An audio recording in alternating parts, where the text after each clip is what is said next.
wabarakatuh.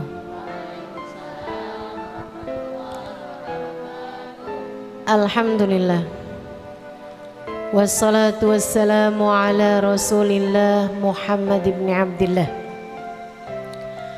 wa ala alihi wa sahbihi wa man walah. Subhanaka la ilma lana illa ma 'allamtana innaka antal alimul hakim. Rabbi shrah li sadri wa yassir li amri wahlul 'uqdatan min lisani yafqahu qawli. Amma ba'du.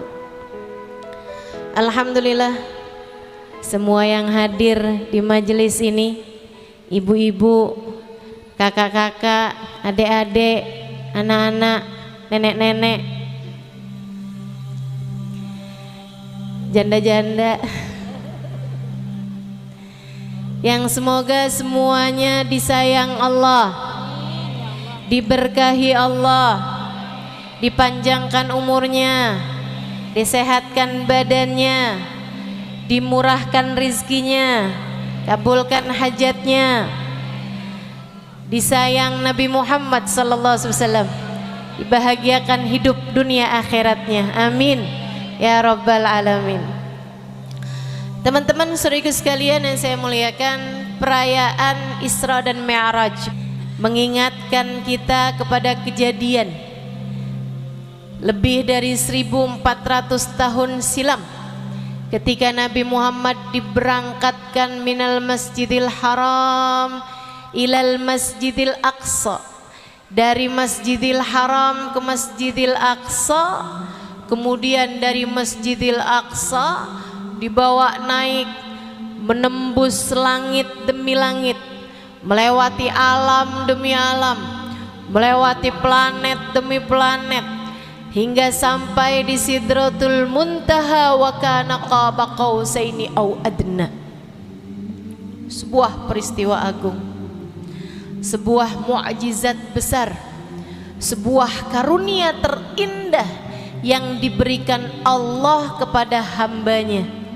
Dan manusia agung yang diberi karunia indah ini tak lain tak bukan manusia yang paling tercinta di hati kita, baginda kita Nabi besar Muhammad sallallahu alaihi wasallam. Semoga saja dengan kita merayakan perayaan Isra dan Mi'raj ini, kita mendapatkan sir, kita mendapatkan rahasia, kita mendapatkan keberkahan dari karunia indah yang Allah SWT berikan kepada Nabi Muhammad insyaallah. Amin ya rabbal alamin. Teman-teman saudaraku sekalian yang saya muliakan, di waktu Nabi Muhammad Mi'raj, naik ke atas langit, salah satu pemandangan yang dilihat Nabi Muhammad, Nabi diajak jalan-jalan keliling surga, Nabi diajak jalan-jalan keliling neraka. Karenanya ada banyak hadis ketika Nabi Muhammad bercerita tentang penduduk surga ataupun penduduk neraka, Nabi mengawalinya dengan berkata, ra'aitu lailata an usriyabi, aku lihat ketika malam di Isra Mi'rajkan. Nah, itu selalu Nabi Muhammad awali dengan bahasa seperti itu, karena memang banyak sekali yang dilihat oleh Nabi Muhammad di malam Isra dan Mi'raj, terutama dari penghuni surga maupun penghuni neraka. Salah satunya, ra'aitu lailata an usriya bi anna aktsar ahlin nar minal fuqara. Ada nih di kitabnya Imam Ghazali Minhajul Abidin.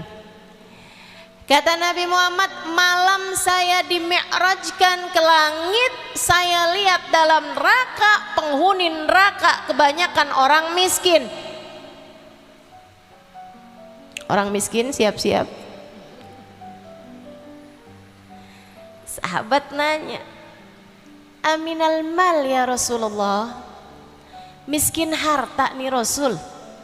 Yang bikin ada di neraka mungkin karena nggak banyak sedekahnya, karena memang dia nggak ada sesuatu yang bisa dia sedekahkan. Aminal mal ya Rasulullah, miskin hartakah mereka wahai Rasul? Nabi Muhammad menjawab, la bal minal ilm, tidak, melainkan miskin ilmu. Miskin ilmu, nggak ngerti, tidak mau belajar cara sholat, tidak mau belajar cara puasa, tidak mau belajar hukum-hukumnya perempuan, mengenai haid, mengenai nifas, tidak mau dia pelajari, cara mandi wajib seperti apa tidak dia pelajari, sehingga datang ke negeri akhirat dengan tidak membawa bekal ibadah yang didasari dengan ilmu. Mudah-mudahan semua yang hadir di sini Allah jadikan minal faqihat, orang-orang yang faham urusan agamanya insya Allah, atau orang-orang yang terus mau belajar ilmu agama insya Allah dan menghormati para ulama, amin ya rabbal alamin. Teman-teman saudaraku sekalian saya muliakan, nah salah satu yang berkenaan dengan tema kita nih di belakang sini, dengan perayaan Isra dan Mi'raj kita tingkatkan kualitas keimanan dan ketakwaan wanita sebagai tiang negara. Nabi Muhammad mengatakan, lailata an usriya bi ra'aitu aktsar ahli nar minan nisa. Ini suka tidak suka memang ada hadisnya, jadi harus saya sampaikan juga agar kita semua tidak termasuk di antara kelompok orang-orang yang disampaikan Nabi ini. Kata Nabi Muhammad, malam aku di Isra Mi'rajkan, aku lihat kebanyakan penghuni neraka dari kalangan kaum wanita. Kenapa banyak perempuan ada di dalam neraka? Karena memang jumlah perempuan di akhir zaman kabarnya lebih banyak daripada jumlah laki-laki. Itu iya juga. Tapi juga memang ada banyak perempuan-perempuan yang terjerumus ke dalam api neraka. Saya berharap yang ada di sini semuanya tidak ada yang termasuk di dalamnya insyaallah. Termasuk juga orang tua kita, anak-anak perempuan kita, semua orang-orang yang kita sayangi insya Allah aman semua, mudah-mudahan amin. Allahumma ajirna minan nar, Allahumma ajirna minan nar, Allahumma ajirna minan nar, wa adkhilna ilal jannati ma'al abrar ya aziz ya ghaffar birahmatika ya arhamar rahimin. Jauhkan kami dari api neraka-Mu ya Allah, selamatkan kami dan masukkan kami ke dalam surga-Mu ya Allah, bersama dengan hamba-hamba yang baik-baik di sisi-Mu ya Allah. Kami dan seluruh keluarga kami ya Allah, dengan rahmat-Mu ya arhamar rahimin, wahai zat yang paling rahmat di antara semua yang memberikan kasih sayang. Teman-teman saya sekalian, saat Nabi Muhammad menyampaikan hadis tersebut, ada sahabat pada tanya, dan kita harus berterima kasih nih kepada para sahabat-sahabat yang bertanya, kita jadi tahu sebabnya. Apa sih? Apa hal yang membuat perempuan banyak yang ada di dalam neraka biar kita hindari, biar kita jauhi? Kita yang oleh Allah dijadikan di dunia ini sebagai tiangnya negara, kita juga berharap di hari akhirat nanti kita juga menjadi para penghuni-penghuni surga insya Allah. Ya Rasulullah, apa yang menyebabkan perempuan banyak yang ada di dalam neraka? Sebabnya apa? Apa perkara paling banyak yang membuat perempuan terjerumus di dalam api neraka? ali annahunna naqisatul aql waddin, apakah karena perempuan itu kurang akalnya, kurang agamanya? Apa maksudnya kurang akal? Bukan berarti nggak pinter, tapi perempuan itu suka lebih banyak pakai perasaan daripada pakai akal, daripada pakai logika. Istilah orang zaman sekarang, perempuan suka pada baper, kebawa sama perasaan. Masya Allah, tuh perempuan suka kayak begitu. Jadi apakah itu sebabnya Rasulullah perempuan suka main rasa daripada main akal? Ahia naqisatuddin, apakah karena perempuan kurang ibadahnya? Kenapa kurang ibadahnya? Sholatnya dalam sebulan ada potong seminggu karena datang menstruasi. Puasanya sebulan Ramadan kepotong seminggu. Kadang-kadang kalau sebelum Ramadan bulan Sya'ban melahirkan, kepotongnya bukan cuma seminggu tapi sebulan karena terpotong dengan nifas. Apakah karena itu wahai Rasul? La, kata Nabi Muhammad, enggak, bukan. Perempuan banyak masuk neraka bukan karena itu. Itu bukan hal yang merupakan kekurangan perempuan. Perempuan itu malah justru terbawa perasaannya adalah sebuah kelebihan, bukan kekurangan. Dalam beberapa hal. Kabarnya, saya kasih tahu aja ya. Perempuan itu antara akal kanan sama akal kirinya seimbang. Sehingga ada keseimbangan antara berbagai macam hal. Perempuan bisa berpikir sambil mengerjakan sesuatu. Makanya jangan heran, perempuan tuh suka dibilang multitasking. Kalau pagi-pagi nih sambil masak, sambil dengerin YouTube, TV buka juga. Begitu ya. Ini kayaknya yang ketawa berasa nih. Habis gitu sambil gendong anak pula. Kalau anaknya nangis, di mesin cuci baju-bajunya lagi dimasukin pula. Itu semuanya sambil kerja tuh. Telinga kerja, mata kerja, handphonenya bunyi, sempet diangkat, diajakin ghibah, diajak gosip sama temennya, bisa nyambung. Masya Allah. Sampai saya pernah dengar seorang psikolog mengatakan, kalau kamu ngajak bicara anak perempuanmu, dia sambil gambar, biarin. Karena meskipun tangannya gambar, otaknya, telinganya tetap bisa mendengarkan dengan baik dan mencerna dengan baik. Tapi kalau anak laki-laki, kamu ajak ngomong dia sambil main game, misalnya gitu, jangan boleh. Karena dia kalau lagi main, dia nggak akan mendengarkanmu. Dia sambil mengerjakan sesuatu, tidak akan mendengarkanmu. Itu kemampuan perempuan. Allah Subhanahu wa taala karenanya seperti yang disampaikan Nabi Muhammad, menganggap perempuan itu sebagai tiang negara, tiang rumah tangga. Ini kayak tiang nih ibu-ibu sekalian, jadi sandaran.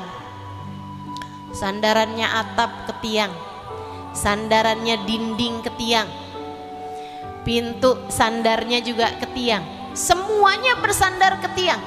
Karenanya Allah jadikan sistem otak perempuan itu memang berbeda dengan sistem otak laki-laki. Jadi itu bukan merupakan kekurangan bagi perempuan, justru merupakan kelebihannya. Sahabat tanya, kalau gitu apa yang menjadi permasalahan kaum perempuan sehingga kaum perempuan ini banyak ada di neraka? Apa sebabnya wahai Rasul? Biar kami bisa sampaikan kepada anak-anak perempuan kami kepada istri kami, kepada ibu kami, saudari kami, agar kami semua tidak ada yang masuk di antara orang-orang yang menjadi penghuni neraka tersebut. Nabi menyebutkan dua hal. Simak baik-baik wahai calon penghuni surga. Simak baik-baik biar kita semuanya terhindar dari neraka.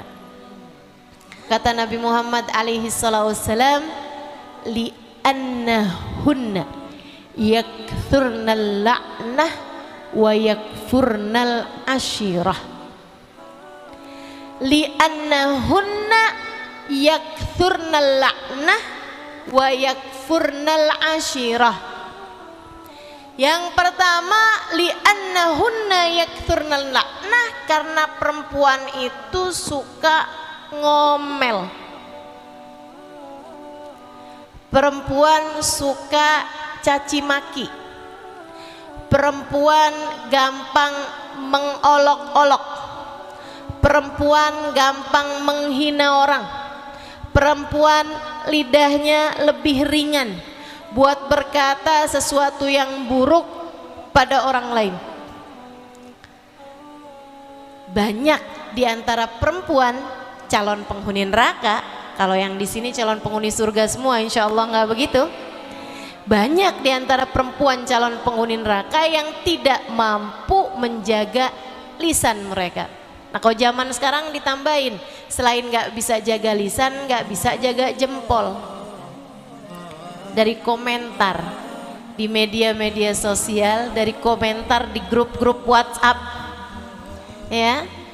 Teman-teman saya sekalian yang saya muliakan, jadi kalau kamu ingin menjadi salah satu calon penghuni surga, hal pertama yang harus kita lakukan adalah jaga lisan. Jaga lisan. Jaga mulutmu. Mulutmu harimaumu. Diterkam bisa-bisa dirimu sama mulutmu sendiri. Hati-hati teman-teman. Hati-hati. Lisan nih, sumber petaka paling jahat. Lisan nih, sumber kecewa paling banyak. Sumber penyesalan paling banyak disebabkan karena ulah lisan. Teman-teman saya sekalian, sering gak habis ngomong nyesel, ya ampun coba tadi gak ngomong gitu? Sering? Sering? Atau lebih sering, aduh saya nyesel kenapa tadi nggak ngomong, kenapa saya diem aja? Enggak, jarang ya. Kita lebih sering menyesal karena berbicara daripada menyesal karena diam. Jaga lisan. Terutama kepada orang-orang tersayang, orang-orang yang ada di sekitar kita. Kita nih kadang-kadang kalau kita di luar, kita gampang minta maaf sama orang. Coba aja perhatikan. Kita kalau di jalan gitu kan, kita tabrak orang, kita langsung bilang, maaf ya, maaf. Saya nggak sengaja, maaf ya. Tapi kalau dalam rumah, kita lagi jalan, kita nabrak suami kita, kenapa sih duduk di sini? Kayak nggak ada tempat aja, sanaan kenapa? Masya Allah, padahal kita yang nabrak. Tetap juga nyalahin dia. Begitu? Ada yang begitu di sini?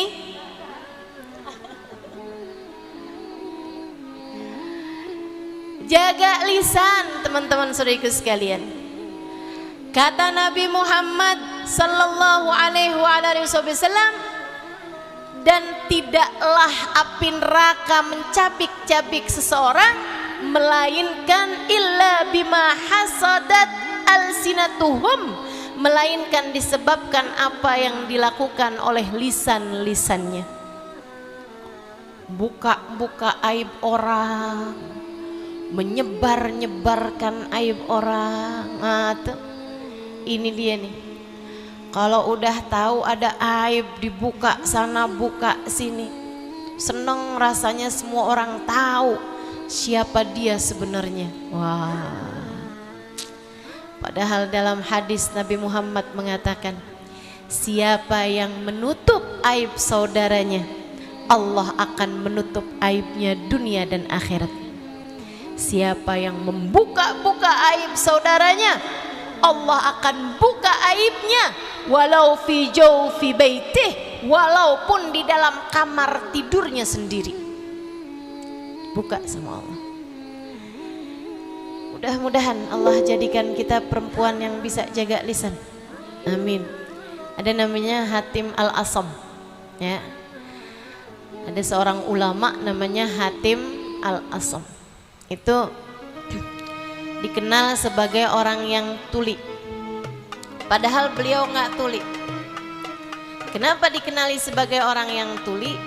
Jadi sewaktu beliau datang ke satu tempat untuk mengajar, berdakwah, menjadi seorang ustadz, orang semua kenal siapa beliau, ulama terkemuka. Ada suatu waktu, mohon maaf nih ya, datang seorang perempuan mau bertanya tentang hukum sesuatu. Ketika dia sudah dekat dengan si Hatim ini, seorang ulama ini, mohon maaf teman-teman sekalian, perempuan ini buang angin. Bahasa kerennya kentut. Suaranya itu agak, kan kentut juga ada macam-macam suara ya. Ada berbisik, ada berteriak. Nah, ini kayaknya jenis-jenis yang agak memalukan lah gitu. Merah padam mukanya. Ya Allah, ini yang namanya keluar angin nih kan, jangankan di hadapan seorang ulama yang sangat mulia gitu. Di hadapan orang biasa-biasa aja kita malu. Di hadapan anak kita aja kan kita malu kan. Ini di depan ulama yang memang sangat terhormat gitu.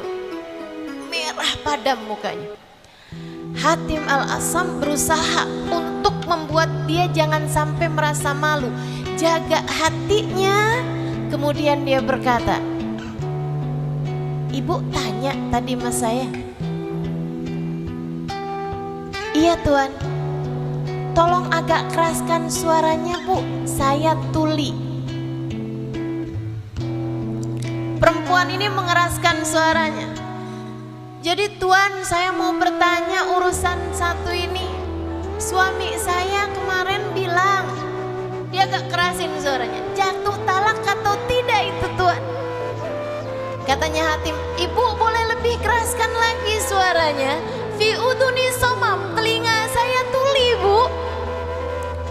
Perempuan ini ketika Hatim minta dikeraskan lagi suaranya, taulah dia, "Oh alhamdulillah, waktu saya kentut tadi dia gak kedengeran." Perempuan ini seneng, tapi kemudian jadi pertanyaan Hatim, kalau satu hari dia tahu kalau saya sebenarnya pura-pura tuli, dia pasti akan malu juga. Hatim memutuskan sepanjang hidupnya perempuan tersebut, beliau berpura-pura tidak mampu mendengar dengan baik. Buat nutupin aib perempuan tersebut, Hatim sampai dapat julukan Hatim Al-Asam, Hatim yang tuli. Itu nutupin aib perempuan satu aja, beliau sampai akhlaknya seperti itu teman-teman. Mudah-mudahan Allah karuniakan kepada kita kebaikan hati yang membuat kita juga jadi memiliki kebaikan lisan insya Allah. Ada kisah dari seorang habaib namanya Habib Abdullah bin Yahya, salah satu salah satu pemuka dalam thariqah Al-Ba'lawi ya. Para habaib-habaib itu banyak thariqahnya, mereka thariqah Ba'lawi. Kayak baca Ratib Haddad, baca Wirdul Latif kalau pagi hari, baca kayak teman-teman baca ini kan, Maulid Habsyi, baca Maulid Tibai. Nah, itu salah satu dari jalannya thariqah Al-Ba'lawi, jalannya para habaib gitu, zikir-zikirnya para habaib. Ada salah satu dari habaib kita namanya Habib Abdullah bin Yahya alaihi ridwanullah. Satu waktu didatengin seorang perempuan, ibu-ibu nangis-nangis kepada Habib Abdullah bin Yahya. Bilang, "Habib, tolong saya Habib, tolong saya. Kata Habib, gimana tuh? Kenapa? Dia bilang, Bib, habis toleh kanan kiri nggak ada orang, boleh saya ngomong sesuatu nih, aib sekali Bib buat diri saya. Oh yes, yaudah, jauh semua yang lain-lain, tapi yang nggak sampai deket sekali ya. Kenapa? Kata Habib. Dia bilang, anak saya Bib, perempuan, belakangan ini kok suka pusing-pusing kalau pagi, mual-mual kalau pagi, suka betahak kalau pagi. Bukan karena kena COVID ini ya. Saya curiga aja Bib. Kemarinan saya tanya, ternyata dia ngaku lagi hamil Bib, padahal belum punya suami. Hamil di luar nikah. Apa yang harus saya lakukan Habib? Saya ini bingung Bib. Berapa umur anakmu? 19 tahun Bib. Oh baik. Ibu ada cerita ini kepada yang lain? Belum ada Bib, saya galau Bib, saya susah. Jadi saya pagi ini juga saya langsung datang ke tempat Habib, saya meminta jalan keluar dari Habib, apa yang harus saya lakukan Bib? Saya gugurkankah atau apa yang harus saya lakukan? Ibu alamatnya di mana Bu? Banjarbaru Habib. Enggak ya. Jalan sekian, nomor sekian, gitu kan, kasih tahu. Ini hari Sabtu. Ibu malam Senin nanti ada acara di rumah? Ada di rumah? Ada Bib. Kenapa Bib? Udah, Ibu gini aja. Ibu nggak usah ngomong masalah ini sama siapapun. Tutup rapat-rapat. Jangan sampai ada yang diomongin hal ini. Lebih Habib. Terus gimana Bib? Pulang ke rumah, udah anaknya nggak usah dimarahin, udah nggak usah buat apa-apa. Nanti Bu malam Senin saya mau datang ke tempat Ibu siap-siap ya. Oh gitu Bib. Baik Bib. Ini ibu ini pikir mungkin Habib mau datang, mau baca-bacain anak ini. Mungkin Habib mau datang mau ngasih nasihat kepada anak perempuan ini. Perempuan ini pulang, Habibnya panggil anak-anak perempuannya. Beliau usia 50-an ke atas, mungkin 60-an ke atas. Beliau panggil putri-putrinya. Dia bilang, Abah rasa Abah kepengen nikah lagi. Anak-anaknya solehah, mereka tahu ayahnya sangat soleh, pasti punya alasan dalam melakukan segala sesuatu. Jadi ayahnya bilang, anaknya bilang, apa yang harus kita persiapkan ayah? Tolong siapkan, belikan kain, belikan mukena, belikan abaya, belikan sepatu, sendal, belikan perhiasan. Kita nanti mau melamar perempuan malam Senin. Lebek ayah. Malam Senin datang bawa rombongan anak-anak perempuannya. Si ibu didatengin Habib yang sangat mulia di negerinya. Memang semua orang memuliakan beliau ya. Zaman tersebut setara Habib Umar bin Hafid lah zaman sekarang. Habib Abdullah itu. Ini kejadian bukan di Hadramaut tentu saja ya, di Indonesia sini. Teman-teman sekalian, wah rame rumahnya, wah ada Habib Abdullah datang, Habib Abdullah datang, tetangga-tetangga semuanya pada berdatangan ke rumah itu, rame banget. Gitu nyampe Habib Abdullahnya bilang, saya datang ke sini bilang sama ayahnya untuk melamar anak perempuanmu menikah kalau boleh malam ini juga. Seneng sekali ayahnya, anaknya dilamar sama Habib Abdullah ini. Ulama paling terkemuka pada zaman tersebut. Mereka semua nggak tahu bahwa tujuannya Habib melamar anak perempuan ini untuk menutupi aibnya. Masya Allah, ini hati terbuat dari apa ya? Kenapa kok hati kita kadang-kadang melihat aib orang lain bawaan malah pengen cerita, bukannya ditutupi sebisa mungkin. Kenapa nih? Kalau dengar ada kekurangan orang malah jadi salah satu radio penyampai, salah satu penyebar bahkan berita yang belum pasti, berita masih hoax. Senangnya luar biasa kalau dengar aib orang. Ya Allah, kita minta sama Allah, mudah-mudahan Allah jauhkan sifat ini dari diri kita. Allah tutupi aib-aib kita. Allah tutupi aib orang Islam dari kita, insya Allah. Saya sering bilang sama teman-teman saya, tolong jangan ceritain sesuatu yang buruk tentang teman-teman saya, tentang keluarga saya. Jangan. Karena saya belajar buat husnudzon setengah mati, belajar buat baik sangka sama orang setengah mati. Kita nggak tahu aibnya aja susah mau baik sangka, apalagi kalau kita tahu aibnya orang, lebih susah lagi mau baik sangka. Bukan begitu? Padahal inna ba'dadh-dhanni itsmun, berburuk sangka itu adalah bagian dari dosa. Kata Allah dalam Al-Quran, sumber dosa. Khaslatan laisa fawqahuma syai'un minasyarr su'udzan billah wa su'udzan bi ibadillah. Nabi Muhammad mengatakan sifat su'udzan, buruk sangka, itu adalah sifat paling buruk dari semua sifat yang ada. Su'udzan kepada Allah, su'udzan buruk sangka kepada hambanya Allah. Teman-teman saudaraku sekalian,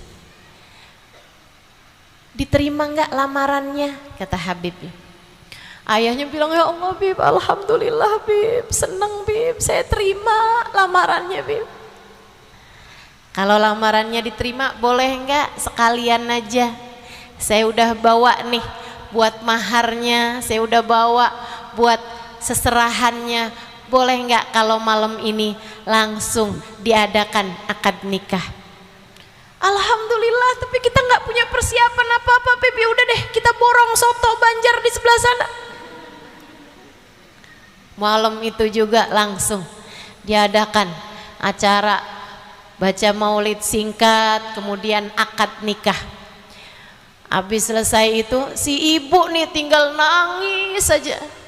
Di dalam rumahnya penuh syukur, ya Allah, Masya Allah, Habib ini nutupi aib anak perempuan saya, sampai mau-maunya menikahi anak perempuan saya, pezina, seorang pezina, perempuan yang hamil di luar nikah.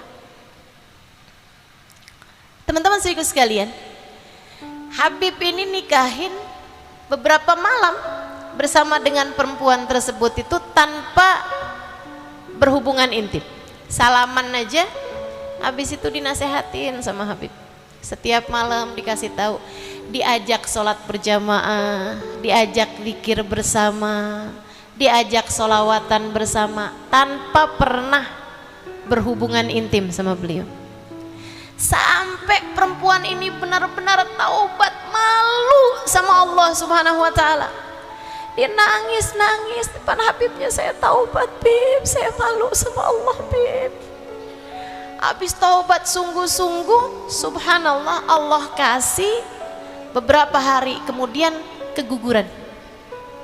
Biasanya tandanya seorang pezina yang hamil di luar nikah, jika dia bertaubat kepada Allah, Allah akan gugurkan kehamilannya. Kata guru saya yang bercerita ini, yaitu Al-Habib Umar bin Hafid. Jadi cerita ini saya dengar dari Al-Habib Umar bin Hafid. Cirinya seorang pezina yang bertaubat kepada Allah dan dia hamil, jika dia hamil di luar nikah, cirinya adalah digugurkan oleh Allah Subhanahu wa Ta'ala kandungannya. Gitu, dia nggak usah pakai aborsi. Kalau sungguh-sungguh kamu bertaubat kepada Allah, Allah akan gugurkan.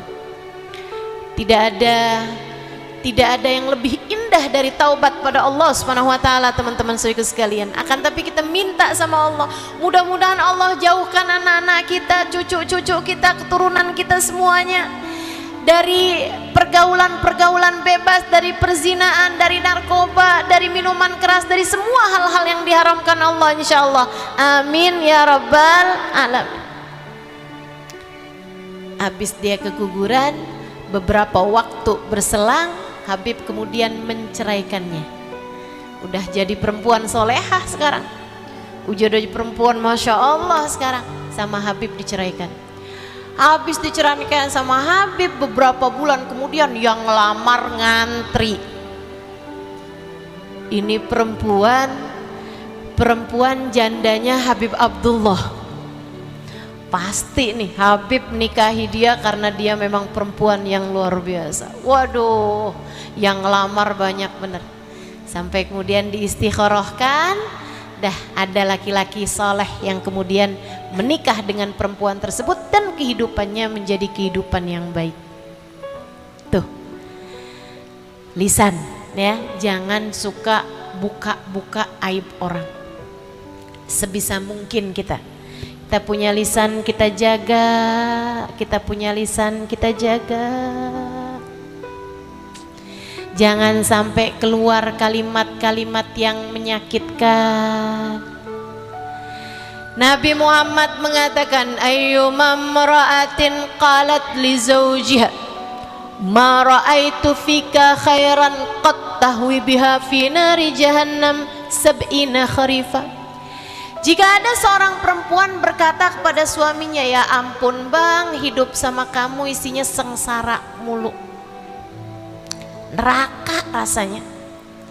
Kamu kenapa nggak bisa jadi kayak suami orang gitu? Emang selama ini dia kalau nggak kawin sama orang, kawin sama apa? Yang lain diajak jalan-jalan ke luar negeri, saya ke Indomaret aja enggak. Saya sepanjang hidup sama kamu, saya selalu susah. Saya nggak pernah kamu senangkan, kamu nggak pernah membahagiakan saya. Sejak nikah sama kamu, hilang senyum saya, hilang bahagia saya. Kalau ada seorang istri berkata seperti itu, aku tidak pernah melihatmu berbuat baik padaku sama sekali, kepada suaminya, Nabi Muhammad berkata menyebabkan perempuan tersebut terjerumus neraka jahanam 70 tahun lamanya. Oh, serem sekali ya. Yuk, terhadap orang-orang yang ada di sekeliling kita, suami kita, biarkan ia mendengar darimu kalimat-kalimat yang manis. Katakan padanya, andai waktu bisa kuulang, tak akan kupilih pasangan yang lain selain dirimu. Kata suaminya, memang gak ada yang lamar kamu selain saya.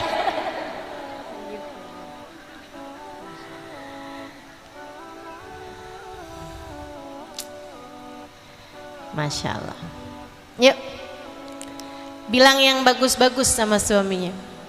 Ayo para istri cobain, sampaikan sama suami, I love you. Coba dengerin jawabannya. Kamu salah minum obat apa gimana nih? Masya Allah. Kalau kepada yang jauh kamu bisa berbicara yang manis, tidakkah kepada suamimu seharusnya juga kamu begitu?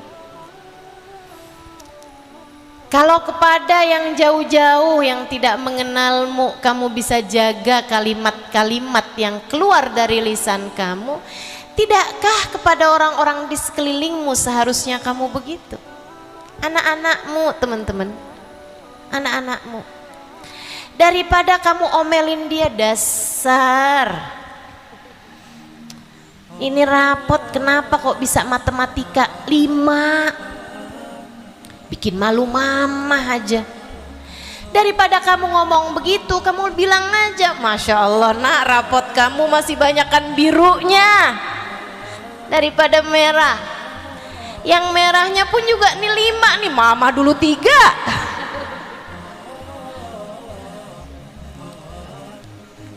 Udahlah, udahlah. Yang enak-enak aja, Bu. Sama anak-anak kamu. Tidakkah kamu menyayanginya sepenuh hatimu? Tidakkah kamu menyayanginya sepenuh jiwamu? Tidakkah ia adalah hal terindah yang Allah berikan dalam hidupmu? Akan tetapi pernahkah kamu sampaikan itu kepada anak-anakmu? Pernahkah kamu dekap anakmu kemudian kamu berkata, "Nak, kamu adalah hadiah terindah yang Allah berikan dalam kehidupan mama. Terima kasih anakku sayang." Pernahkah kamu berkata kepada anakmu, "Nak, mama sangat mencintaimu dan mama ingin selalu bersama denganmu dunia hingga akhirat. Maka nak, mari kita berbuat kebaikan agar tidak hanya di dunia kita bersama, tapi kelak di hari akhirat pun juga kita dapat berkumpul bersama." Ibu-ibu, sampaikan kepada anakmu kalimat-kalimat yang indah. Ia akan menjadi penghibur hatinya di saat hatinya galau. Ia akan menjadi penenang hati mereka di saat mereka menghadapi keadaan yang kering, keadaan yang gelap di luaran sana. Anak itu biarkan merasa dicintai oleh orang tuanya. Itu adalah hak mereka untuk mendapatkan cinta dan kasih sayangmu. Katakan kepada mereka, ibu-ibu, jangan biarkan lisanmu selalu berkata hal yang tidak enak buat mereka. Sholat nggak? Kamu nggak sholat kan? Neraka loh. Ya Allah, ya. Kita itu sama Nabi Muhammad dibilang al-jannah tahta aqdamil ummahat, surga yang ada di bawah telapak kaki ibu, bukan neraka. Jadi nggak usah bawa-bawa neraka, bawalah surga dalam percakapanmu dengan anak-anakmu. Bawalah hal-hal yang menyenangkan, bawalah salam, bawalah kedamaian dalam hati anak-anak kita, karena demikian yang Allah SWT sampaikan terhadap dirimu. Ada surga di bawah telapak kakimu. Teman-teman saudaraku sekalian yang saya muliakan, bicara yang menyenangkan terhadap anak kita, terhadap suami kita, terhadap orang-orang di sekeliling kita.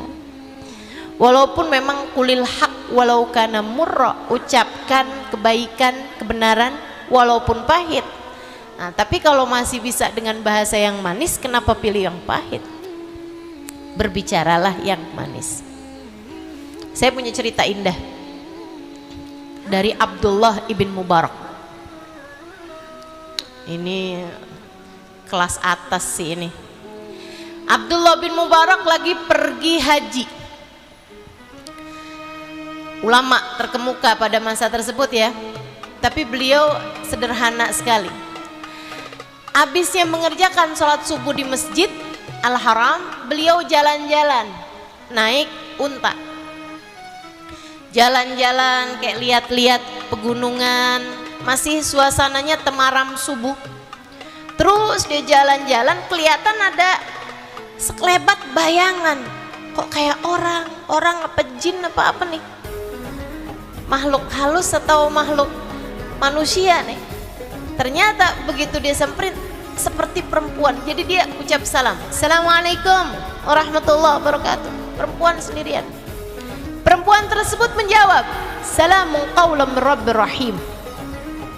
Ayat Al-Quran adanya di surat Yasin.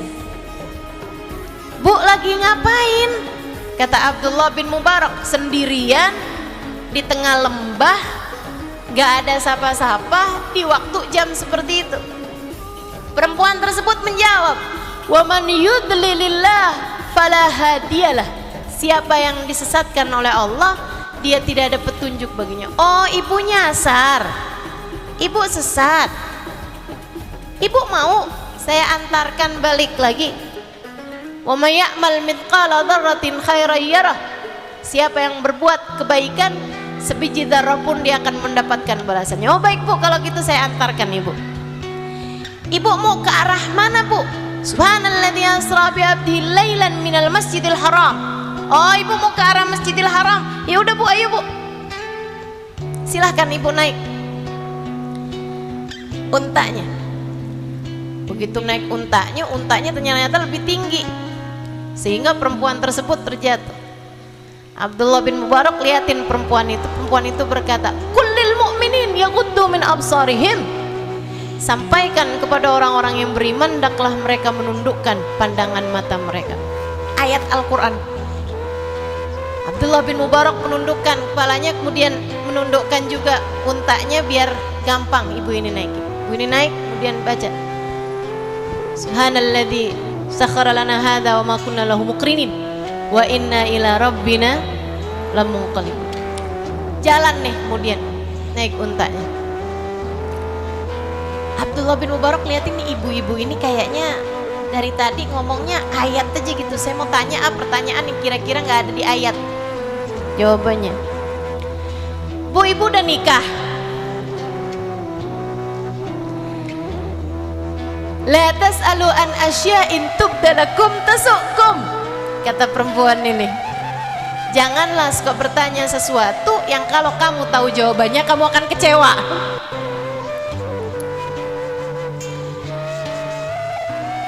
Jangan nanya apa-apa. Oh, bingung juga ya. Dia nyanyi. Akhirnya bersenandung Abdullah bin Mubarak. Ibu tersebut mengatakan, ya ayyuhalladzina amanu dzkurullaha dzikran katsira wasabbihuhu bukratan. Wahai orang yang beriman, berzikir sajalah kalian dengan zikiran yang banyak dan bertasbihlah kepada Allah. Akhirnya Abdullah pun berzikir sampai nyampe di tendanya perempuan ini. Perempuan ini kemudian memanggil anak-anaknya. Ya Yahya hudil kitab biquwah. Ada anaknya namanya Yahya. Ya Ibrahim qad saddaqta ru'ya. Ada anaknya namanya Ibrahim. Ya Isa ibn Maryam a anta qulta lin-nasi ittakhiduni wa ummi ilahaini min dunillah. Ada anaknya namanya Isa. Katanya Abdullah, faidan bih ke akmar. Anaknya kemudian datang, wajahnya kayak bulan semuanya. Kan perempuannya tadi tutup muka ya, jadi nggak ketahuan mukanya kayak gimana. Dia bilang anaknya cakep-cakep bener, masya Allah, masya Allah. Perempuan tersebut kemudian menyuguhkan makanan-makanan yang mereka punya, seraya mengatakan, kulu washrabu hani'an bima aslaftum fil ayyamil khaliyah. Silakan makan minumlah kalian atas perbuatan yang telah kalian lakukan di waktu sebelumnya. Ayat Al-Quran juga itu. Abdullah sambil makan, sambil minum, Abdullah nanya, itu ibu kalian? Iya betul Pak, makasih ya Pak, sudah kembalikan, kami udah galau dari tadi nih, kami udah susah, ibu kami ini di mana? Rupanya tersesat jalan ibu kami, makasih Pak, ketemu sama Bapak. Kami senang sekali Bu, kami ketemu sama orang baik seperti Bapak. Kata Abdullah bin Mubarak, saya lebih senang lagi ketemu sama beliau. Saya nggak pernah ketemu perempuan kayak begitu. Lagi nyasar aja, tidak berbicara kecuali dengan ayat Al-Quran. Padahal ya Bu, orang tuh kalau nyasar segala bahasa dia bisa loh. Ya orang-orang Banjar nih kalau pas lagi umroh atau haji, kalau lagi nyasar mendadak bisa bahasa Arab. Sambil nunjukin kartu hotel, ihdinas siratal mustaqim. Tunjukkan saya jalan yang lurus. Balik ke hotel maksudnya. Masya Allah, Masya Allah. Lah ini seorang perempuan, padahal tersesat jalan, padahal perlu berbicara untuk nunjukin kemana. Dia ngerti bahasa Arab, tapi tidak berbicara kecuali dengan ayat Al-Quran. Anak-anaknya bilang, dan ini mempesona sekali ucapan anak-anaknya terhadap ibunya. Katanya Abdullah bin Mubarak, saya kagum terhadap ibu kalian. Kata anak-anaknya, jangankan bapak yang baru bertemu beberapa saat dengan ibu kami, kami yang tinggal bersamanya bertahun-tahun tak pernah habis kekaguman kami kepadanya. Bu, kalau anakmu disuruh bercerita tentangmu, kira-kira ada nggak yang bahasanya begitu? Ibu kamu kayak gimana nak? Ya gitu deh. Suka ngomel nggak? Ya gitu deh. Masya Allah, Masya Allah. Kayaknya ibu kamu baik kok, kelihatannya doang tuh ustazah. Kalau depan orang emang kayak begitu, tar kalau di rumah lain lagi tuh ustazah. Masya Allah. Ini anak-anaknya justru berkata, kami yang hidup bersamanya berpuluh tahun tak pernah habis kekaguman kami kepadanya. Beliau adalah seorang perempuan yang dari sejak mudanya memutuskan untuk tidak berbicara kecuali dengan ayat Al-Quran, makhafatan antazilla biha lisanuha, karena khawatir lisannya membuatnya tergelincir, takut salah ngomong, memutuskan tidak berbicara kecuali dengan ayat Al-Quran. Jadi tiap ngomong dapat pahala, ya tiap ngomong dia ngaji. Tapi kalau ibu-ibu sih nggak bisa ngamalin begini, kita semua nggak bisa ngamalin. Yang hafal kuliah kulhu aja, mau ngomong pakai bahasa Al-Quran gimana caranya bu? Kul a'udzu birabbil falaq, li ilafi Quraisyin ilafihim. Itu maksudnya apa ya? Masya Allah. Kita tidak mungkin dapat mencontoh perempuan tersebut, tapi sekurangnya pastikan setiap berbicara 3 hal. 1, jangan bohong. 2, ada manfaatnya. 3, jangan nyakiti orang. Jangan menyakiti orang, baik orangnya itu orang yang mendengarmu atau orang lain yang tidak sedang bersama denganmu. 1 apa tadi? Tidak bohong. Jangan memilih berbohong. Jujur aja, nggak usah bohong. Jujur itu enak kok, lebih ringan. Orang kalau jujur itu lebih tidak ada beban daripada yang bohong. Kalau bohong, kamu harus memikirkan kebohongan yang lain lagi untuk menutupi kebohongan yang sebelumnya. Lama-lama kamu hidup dalam kebohongan. Udah jujur aja. Kalau kamu lagi nyuci baju suami, ketemu ada uang tersangkut di saku, kemudian kamu ambil uangnya buat beli pulsa, suami nanya, kelihatan nggak ada 100 ribuan di saku baju saya? Jujur aja bu, nggak lihat. Masa ya, di mana ya? Saya inget banget ada uang saya di situ. Oh, mungkin, kan? Akhirnya jadi bohong lagi kamu. Mungkin yang nyuci bukan saya. Mungkin, waduh banyak sekali kebohongan-kebohongan. Lebih baik jujur aja, jujur aja. Teman-teman saudara sekalian, jangan ada kebohongan, pastikan ucapanmu ada manfaatnya. Kemudian yang ketiganya, tidak menyakiti siapapun. Gitu. Sehingga suami kalau di rumah, ia merasa yakin sama istrinya. Saya nggak akan dibohongin istri saya nggak akan disakitin istri saya bicaranya bagus, istri saya selalu kata-katanya indah. Suami setiap kali susah di luar sana dalam pekerjaannya, yang terbayang istrinya dan dia merasakan kedamaian, pengen cepet-cepet pulang. Kan enak begitu. Jangan sampai di saat suami lagi galau di luar rumah, bingung mau ke rumah juga tambah lebih panas lagi saya. Istri saya lihat saya udah kayak di adegan film horor. Masya Allah, Masya Allah. Jangan begitu ya. Ada satu teman saya, dia penasaran gitu, namanya di HP suaminya tuh ditulis apa. Jadi dia telepon ke HP suaminya, di deket HP suaminya. Kan nyala tuh, ada namanya di situ. Ketulis Israel.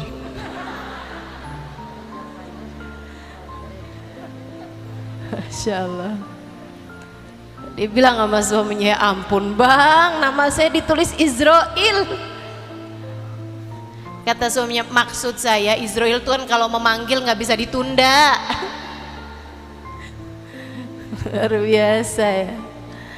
Ini jangan sampai nih suami kita punya bayangan terhadap istri malaikat Israel, malaikat mungkar nakir gitu kan. Insya Allah mudah-mudahan semuanya jadi istri yang salehah, amin. 3 hal tersebut teman-teman, jaga lisanmu sehingga semoga kita menjadi perempuan-perempuan yang pantas berada di dalam surga insya Allah, amin ya rabbal alamin. Yang kedua, penyebab perempuan ada dalam neraka apa nih? Yang terakhir kan ada 2 tadi saya bilang, li'annahunna yakturnal la'nah. Yang pertama, perempuan tidak mampu menjaga lisannya, suka mencaci maki, suka menghina orang lain. Yang keduanya, li'annahunna yakfurnal asyirah. Perempuan susah berterima kasih kepada keluarganya, susah berterima kasih kepada keluarganya. Kalau jadi anak susah terima kasih sama orang tuanya, selalu aja membandingkan dirinya dengan anak orang lain. Enak ya kalau jadi anaknya dia, enak ya kalau jadi dia.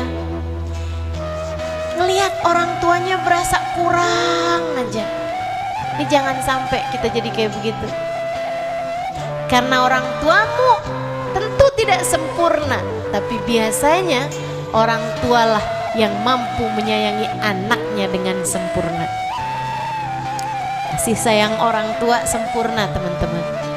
Meskipun uang belanjanya tidak banyak, mungkin karena memang ekonominya tidak semudah yang kamu bayangkan, akan tetapi cinta dan kasih sayangnya kepadamu pastilah orang tua sangat menyayangimu.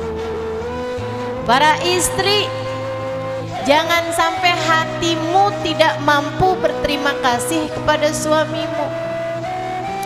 Berapapun yang suamimu bagi padamu, ucapkan alhamdulillah.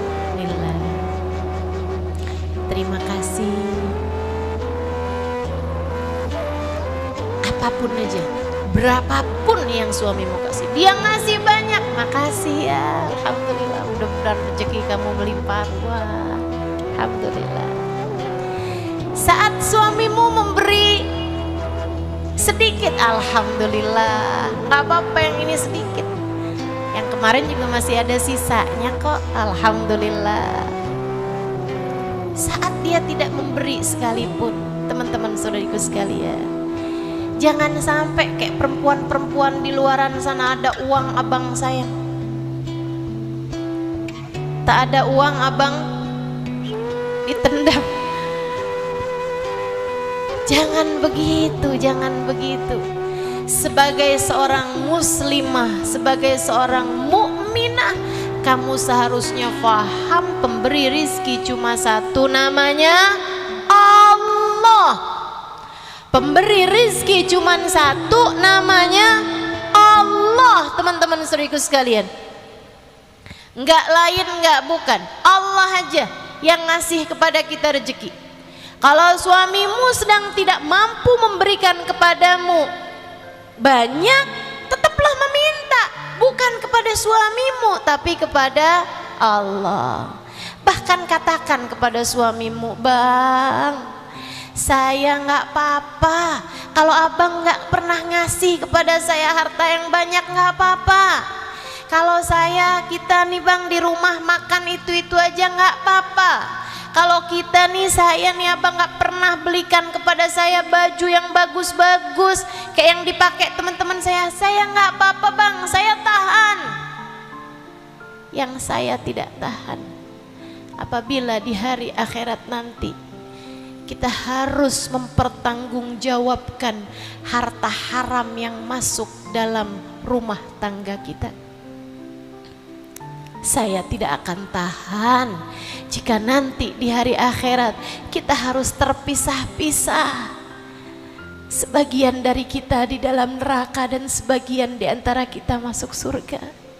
Jadi abangku sayang, tolong pastikan jangan ada harta haram masuk ke dalam rumah kita. Gitu. Itu ahli surga seperti itu. Perempuan-perempuan ahli surga seperti itu, teman-teman saudaraku sekalian. Jangan menuntut suamimu. Pokoknya saya nggak peduli dari mana aja. Yang penting kamu bisa ngasih saya ini, ngasih saya itu. Masya Allah, Masya Allah. Ayo, hati yang mengerti berterima kasih. Hati yang mengerti berterima kasih atas pemberian yang diberikan oleh keluarganya. Kalau kamu mau nyari kurang, seberapapun banyaknya yang suamimu kasih, pasti kurang terus. Saya sering sampaikan kepada teman-teman saya dimanapun, sebanyak apapun yang suamimu berikan, gak akan cukup kalau untuk membiayai gaya hidup. Tapi sesedikit apapun yang suamimu berikan, pasti akan cukup jika untuk membiayai hidupmu. Biar sedikit kayak gimana juga suami ngasih cukup kalau untuk membiayai hidup kita, buat makan, buat pakai baju, buat kita ada di tempat yang beratap ya, mau itu rumah punya sendiri, mau kontrakan gitu, cukup pastinya. Akan tetapi sebanyak apapun teman-teman sekalian pasti akan kurang kalau yang kamu bicarakan adalah gaya hidupmu. Kalau yang kamu bicarakan gaya hidupmu, tas 250 juta aja ada kok. Kalau mau bicara gaya hidup, kan begitu. Masalahnya ada pada qanaah, kemampuan untuk terima dengan apa rizki yang Allah Subhanahu wa Ta'ala berikan. Mudah-mudahan jadi perempuan-perempuan yang pandai berterima kasih. Jadi perempuan-perempuan yang pandai bersyukur, insya Allah. Amin ya rabbal alamin. Saya punya cerita terakhir nih ya. Cerita terakhir. Dulu ada seorang laki-laki, wali min auliyaillah, tapi jomblo. Nah nih, dari tadi kan yang saya ceritain urusan suami istri nih, bagiannya jomblo nih ya, yang belum nikah. Ada seorang wali min auliyaillah, seorang ulama, laki-laki, usianya sudah di atas 40 tahun, tapi dia belum nikah. Pernah beberapa kali hampir nikah tapi gagal gitu. Heran dia. Satu waktu dia doa sama Allah, ya Allah, kalau kiranya saya tidak diberi jodoh di dunia, sekurangnya kasih tahu saya siapa jodoh saya di akhirat. Doanya antik ini ya. Saya sih tidak sarankan adik-adik untuk doa kayak begini. Ya Allah, kalau nggak datang jodoh di dunia, jodoh di akhirat aja deh. Enggak lah, di dunia juga ya. Biar melaksanakan sunnah Nabi Muhammad Sallallahu Alaihi Wasallam. Teman-teman saya sekalian, subhanallah, karena dia memang orang soleh dan seorang wali min auliyaillah, seorang ulama juga, doanya diijabah. Malam harinya dia mimpi diberitahu calon istrimu di surga, Fulana bintu Fulan al-Fulani di daerah Fulani. Kebetulannya laki-laki tersebut, waliullah ini, punya jadwal kajian, undangan menyampaikan tausiah di daerah tersebut. Biasa kan pengajian laki-laki kan malam hari. Habis selesai tausiah, dia nanya kepada jamaah yang hadir di masjid itu. Dia bilang, ada yang kenal nggak Fulanah bintu Fulan al-Fulani? tidak ada yang kenal ternyata. Misalnya di Banjar gitu ya, nggak ada yang kenal. Besoknya dia punya kajian di daerah yang lebih dalam lagi, di kampungnya. Saya nggak tahu kampungnya Banjar misalnya Palam ya. Teman-teman sekalian, jadi dia dakwah ke dalamnya kampung itu, dia tanya abis selesai majelis, ada di sini yang kenal sama perempuan namanya Fulana bintu Fulana Fulan? Ada orang di belakang, dia bilang, saya kenal Pak Ustadz. Dia maju ke depan, boleh kasih tahu alamatnya. Tapi Pak Ustadz kenapa tanya dia? Memangnya kenapa kata Ustadznya? Dia adalah perempuan yang tidak bergaul di antara kami. Dia tinggal bersama kambing-kambingnya, menggembala kambing di atas lereng bukit. Oh iya, dikasih tahu alamatnya, dia bilang makasih, saya ada keperluan sama perempuan tersebut. Besok paginya dia pergi ke daerah kampung itu. Sampai dia pergi ke rumahnya perempuan tersebut. Bener teman-teman, itu si perempuan itu tidak bergaul dengan siapapun, dia hanya tinggal sendirian di satu gubuk yang di sekelilingnya ada kambing-kambingnya. Dia menggembalakan kambing. Yang dia heran, di depan rumahnya perempuan tersebut, kambingnya sedang peluk-pelukan, sayang-sayangan sama serigala. Padahal biasanya serigala menerkam kambing, kambing lari dari serigala. Tapi karena dia seorang waliullah, dia tahu, Masya Allah, ini rahmat Allah turun sangat besar sekali kepada perempuan ini, sampai membuat kambing sama serigala dituruni rahmatnya Allah, kasih sayang Allah, sampai yang mestinya musuhan jadi saling sayang. Dia pun kemudian ketok pintu. Assalamualaikum warahmatullahi wabarakatuh, ya Fulana bintu Fulan al-Fulani. Yang di dalam nyaut, Waalaikumsalam warahmatullahi wabarakatuh, ya Fulan bin Fulan al-Fulani. Tahu siapa yang datang? Wih, ini wali ketemu waliyah nih. Kemudian perempuan tersebut menjawab, Rahmin inda babi, pergilah jauh-jauh dari pintuku, bukan di dunia tempat kita bertemu. Wah, luar biasa ya. Jadi nih perempuan kalau solehah nih bisa jadi waliyah nih, memang bukan main-main. Kata laki-laki tersebut, baik, saya akan pergi dari pintumu ini. Saya hanya ingin tahu amal ibadah apa yang diterima oleh Allah darimu, sehingga membuat rahmat turun begitu banyak terhadapmu, sampai membuat kambing sama serigala sayang-sayangan di depan pintumu itu. Kata perempuan tersebut, saya nggak tahu, tapi barangkali ada husailah, ada satu sifat kecil yang saya punya dalam diri saya. Apa itu? Ngeri nih. Saya kalau lagi panas tidak berharap dingin. Saya kalau lagi dingin tidak berharap panas. Saya kalau lagi sehat tidak berharap sakit. Kalau lagi sakit tidak berharap sehat. Saya kalau sedang kaya, sedang mampu, sedang punya rezeki, tidak berharap miskin. Saya kalau sedang miskin tidak berharap kaya. Dalam keadaan apapun Allah menempatkan saya tahu itu adalah hal terindah yang Allah berikan dalam kehidupan saya. Saya akan berterima kasih kepada Allah atas apapun yang Allah Subhanahu wa ta'ala berikan. Kata laki-laki ini, innaha laysat husailah, innaha khoslah kabirah la yu'tiha Allah illa lil ahbab. Itu bukanlah sifat kecil, itu adalah sifat besar yang tidak akan Allah berikan kecuali kepada hamba-hambanya yang tercinta. Mudah-mudahan yang ada di sini hamba-hamba Allah yang tercinta, insya Allah.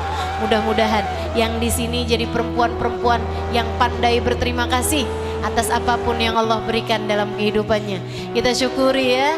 Yang belum menikah disyukuri, insya Allah saatmu berbakti kepada orang tua, saatmu menyenangkan orang tua.